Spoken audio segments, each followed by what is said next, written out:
देखिए आमाशय के बाद से हमारा जो दूसरा इसके आगे का जो पार्ट हो गया स्मॉल इंटेस्टाइन, यानी ये कहेगा कि एलिमेंट्री कैनाल का, ठीक है ना, वो सबसे इंपॉर्टेंट एक पार्ट है कौन सा, हमारा स्मॉल इंटेस्टाइन यानी छोटी आंत, जो पूरे एलिमेंट्री कैनाल का सबसे लंबा भाग होता है। ठीक, अब आपको बता देते हैं कि देखिए छोटी आंत जो होती है ये इसकी जो लंबाई होती है ना वो लगभग 6 मीटर होती है। कितना होता है? 6 मीटर। और जो इसकी चौड़ाई होती है यानी विड्थ होता है वो लगभग होता है 4 सेंटीमीटर का।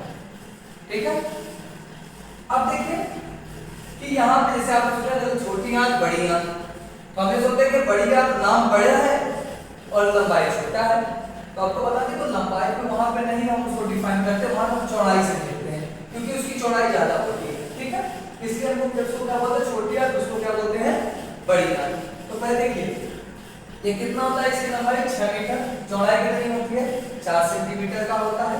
दूसरी बात कि ये पूरे एलिमेंट्री कैनाल का, ठीक है, पूरे आहार नाल का सबसे बड़ा भाग होता है जो क्वाइल शेप होता है। क्वाइल शेप समझ रहे हैं ना, कि घुमा के, जैसे आप मॉर्टिन देखे हैं मॉर्टिन क्वाइल, बस वैसा होता है क्या हमारा छोटी आंत होता है। ठीक, दूसरी बात कि ये जो होता है होता क्या, जैसे ये आमाशय के जस्ट नीचे होता है, ठीक है, जहां से आमाशय से भोजन जो होता है वो कहां पहुंचा दिया जाता है, स्मॉल इंटेस्टाइन में, छोटी आंत में। अब देखिए छोटी आंत में एक जो होता है कि जूस निकलता है, ठीक है ना, उसको हम बोलते हैं क्या, इंटेस्टाइनल जूस। ये इंटेस्टाइनल जूस निकलता है कहां से, इंटेस्टाइनल जूस जो होता है कि ये जो छोटी आंत की बात होती है ना वहां से निकलता है। ठीक है ना, अब इंटेस्टाइनल जूस होता है, इंटेस्टाइनल ग्लैंड होता है, उसी के द्वारा इंटेस्टाइनल जूस निकलता है। इंटेस्टाइनल जूस में होता क्या क्या है, कार्बोहाइड्रेट्स होता है, ठीक है, इंटेस्टाइनल लाइपेज होता है, न्यूक्लिक अम्ल होता है, पाचक एंजाइम्स होते हैं, म्यूकस होता है और क्या होता है, वाटर होता है, ये जल होता है। ठीक, यानी ये इतनी चीजों से मिलकर क्या बना होता है, इंटेस्टाइनल जूस बना होता है, जिसका मुख्य काम क्या है कि भोजन को पूर्ण रूप से डाइजेस्ट करना। ठीक, अब देखिए आमाशय से जब भोजन छोटी आंत में पहुंच जाता है ना, तो आपको बताया गया है कि छोटी आंत में लगभग भोजन का डाइजेशन हो जाता है सिर्फ जल को छोड़ के और कुछ मात्रा में फैट को छोड़ के। कौन सा फैट, जो इनसॉल्युबल होता है। ठीक, वही फैट का डाइजेशन यहाँ पे नहीं हो पाता, बाकी लगभग सबका हो जाता है। ठीक है ना, अब देखिए यहाँ पे स्मॉल इंटेस्टाइन में ये कुछ जो इनमें टूटता है, अब देखिए मैं बता रहा हूँ आपको, जैसे माल्टोज। माल्टोज क्या है, एक प्रकार का कार्बोहाइड्रेट्स है जो कि इसमें टूट जाएगा ग्लूकोज में, किसकी उपस्थिति में, माल्टेज के, किसकी उपस्थिति में, माल्टेज की उपस्थिति में किसमें टूट जाएगा, ग्लूकोज में। सुक्रोज जो होगा वो भी किसमें टूटेगा, ग्लूकोज में, किसकी उपस्थिति में, सुक्रेज की उपस्थिति में। ठीक, लैक्टोज ये किसमें टूट जाएगा, ग्लूकोज और गैलेक्टोज में, किसकी उपस्थिति में, लैक्टेज की उपस्थिति में। ठीक, पेप्टाइड जो होता है वो किसमें टूट जाएगा, अमीनो एसिड में टूटेगा। ठीक है, किसकी उपस्थिति में आपका होता है, ये पेप्टाइड जो होता है ये जो होता है पेप्सिन की उपस्थिति में किसमें टूटेगा, अमीनो एसिड में। और न्यूक्लिक एसिड जो होगा वो टूट जाएगा किसमें, न्यूक्लियोटाइड्स में। तो अब आप यहाँ पे एक चीज देखिए, माल्टोज किसमें टूटा, ग्लूकोज में, सुक्रोज किसमें टूटा, ग्लूकोज में, लैक्टोज किसमें टूटा, ग्लूकोज में, पेप्टाइड्स किसमें टूटा, अमीनो एसिड में। यही अमीनो एसिड आपको जब प्रोटीन पढ़ा रहा था तो वहां पे आपको बताया था कि अमीनो एसिड जो होता है ना कि 20 अमीनो एसिड मिलकर क्या करते हैं, एक प्रोटीन के का निर्माण करते हैं। ये टूट गया ना, यानी कि प्रोटीन क्या हो गया, पूरी तरीके से किसमें टूट गया, अमीनो एसिड में। ठीक है, अब ये क्या हो गया, डाइजेस्ट, यानी कहने का मतलब आपको मैं बताया था कि कोई भी चीज जब डाइजेस्ट होगा तो किसमें होगा, ग्लूकोज के रूप में। ये भी ग्लूकोज में टूट गया माल्टोज, सुक्रोज भी ग्लूकोज में टूट गया, लैक्टोज भी टूट गया, पेप्टाइड्स अमीनो एसिड में टूट गया, न्यूक्लिक एसिड किसमें टूट गया, न्यूक्लियोटाइड्स में, यानी सबसे छोटे अणुओं में टूट गए। कहने का मतलब क्या कि भोजन का पूरा डाइजेशन कंप्लीट। अब देखिए यहाँ पे आपको स्मॉल इंटेस्टाइन के 3 पार्ट होते हैं। कौन कौन सा, एक होता है डिओडेनम, एक होता है जेजुनम, एक होता है इलियम, है क्या? देखिए डियोडेनम जो होता है ना, ये स्मॉल इंटेस्टाइन का सबसे बड़ा पार्ट होता है, जो लगभग आपका 25 सेंटीमीटर लंबा होता है। कितना होता है? 25 सेंटीमीटर लंबा होता है, लीफ लाइक स्ट्रक्चर होता है पत्तियों की, ठीक है ना? जो नीचे की तरफ जब आता है ना, तो ये कैसा हो जाता है? बिल्कुल सी शेप में। कैसा हो जाता है? सी शेप में हो जाता है, जहां पे बाइल डक्ट जो होते हैं ना वो होते हैं, बाइल डक्ट ओपन होता है वहां पे सी शेप में, जहां पे इनका होता है, ठीक है? और दूसरी बात, दूसरा क्या है? जेजुनम। जेजुनम ये आपका सेकंड पार्ट होता है, ठीक है, जो हमेशा खाली रहता है। क्या रहता है हमेशा? ये जेजुनम जो होता है ये खाली रहता है, जो लगभग टंग लाइक स्ट्रक्चर होता है, जैसे हमें जीभ होती है ना, वो जीभ की तरह एक संरचना होती है जेजुनम की। उसके बाद से लास्ट पार्ट क्या है आपका? इलियम। क्या है? इलियम होता है, ठीक है, जो आपके स्मॉल इंटेस्टाइन का सबसे लास्ट पार्ट होता है, ठीक?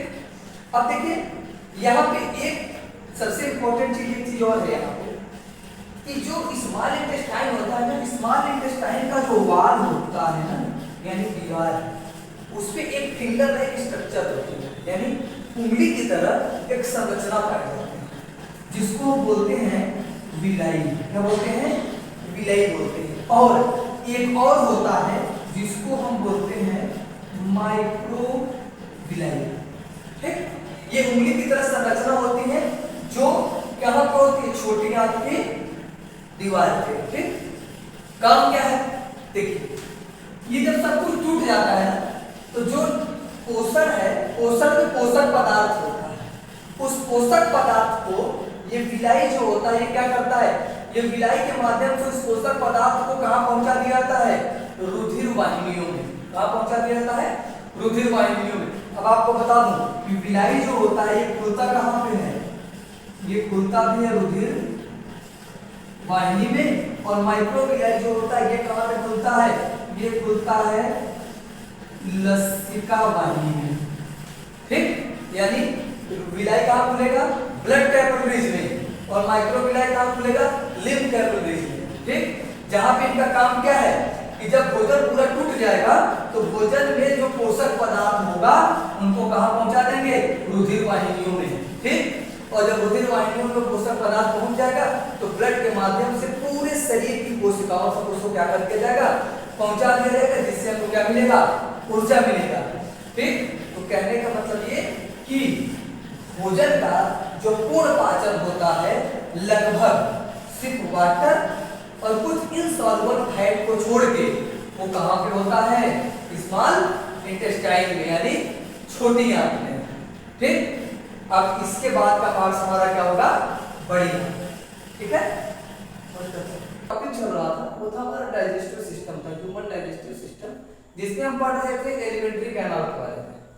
पिछले वीडियो में हमने आपको बताया था कि स्मॉल इंटेस्टाइन यानी छोटी आंत में डाइजेशन कैसे होता है, किसमें टूटता है, वो सारी चीजें आपको बताई गई थी। अब देखिए यहाँ पे हम पढ़ेंगे लार्ज इंटेस्टाइन के बारे में, या बड़ी आंत बोलते हैं इसको हम। देखिए लार्ज इंटेस्टाइन क्या है?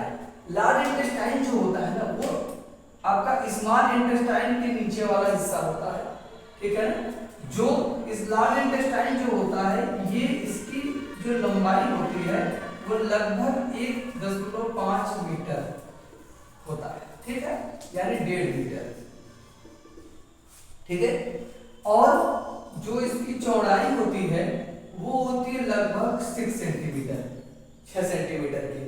अब देखिए आपको बता दें कि जो बड़ी आंत है, यानी कहेंगे कि छोटी आंत से लंबाई में तो क्या होता है? कम होता है, लेकिन चौड़ाई में क्या होता है? ये ज्यादा होता है, ठीक है? दूसरी बात कि बड़ी आंत में जो भोजन का पाचन होता है वो आंशिक रूप से होता है, यानी छोटी आंत में लगभग पाचन हो चुका होता है। कुछ ऐसे पार्ट्स होते हैं कि जिसका डाइजेशन जो होता है ना वो बड़ी आंत में आके होता है, जैसे कि जल हो गया, वाटर का जो होता है कि वो डाइजेशन छोटी आंत में या स्टोमक में पूरी तरीके से नहीं होता, वो आगे कहां पे डाइजेस्ट होता है? बड़ी आंत में, ठीक है? तो यहाँ पे देखिए लार्ज इंटेस्टाइन या बड़ी आंत के 3 पार्ट्स होते हैं। कौन कौन सा? एक है सीकम, कोलन और रेक्टम। सीकम क्या है? सीकम जो होता है ये फर्स्ट पार्ट है, ठीक? ये पहला पार्ट होता है किसका? लार्ज इंटेस्टाइन, ठीक है ना? जिसका मुख्य काम ये होता है कि जो फ्लूइड होता है ना, यानी जो भोजन के डाइजेशन के बाद भोजन में जो फ्लूइड बचता है जिसको बोलते हैं, वो जो होता है वो, और साल्ट को क्या करता है ये कि वहां से क्या करेगा कि धीरे धीरे एब्जॉर्ब करता है, ठीक है।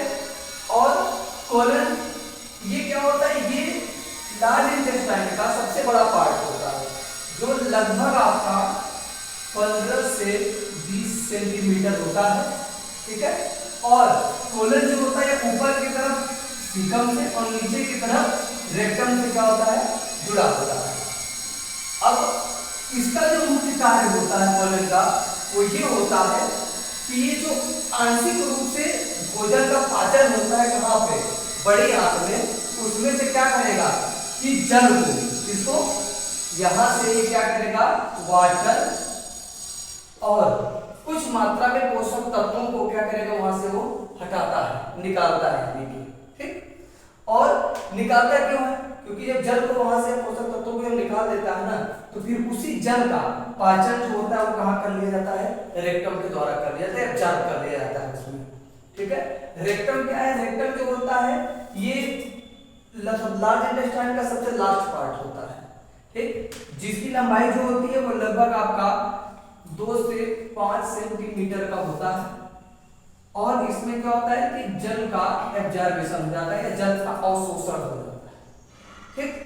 अब यानी कहने का ये कि पूरा भोजन जो पूरी तरीके से डाइजेस्ट होगा, जो थोड़ा बहुत बचा होता है वो कहाँ में डाइजेस्ट हो जाता है, बड़ी आंत में, ठीक है। एक क्वेश्चन पूछा जाता है कि बड़ी आंत में भोजन का जो पाचन होता है वो किसका होता है, तो आपको मैं बता दूं, एक तो जल का अवशोषण वहां कर लिया जाता है, दूसरा कुछ मात्रा में फैट जो होता है कि जिसका होता है वो कुछ मात्रा में उसका होता है, ठीक है। इसीलिए लिखा है कि आंशिक रूप से पाचन होता है इसमें।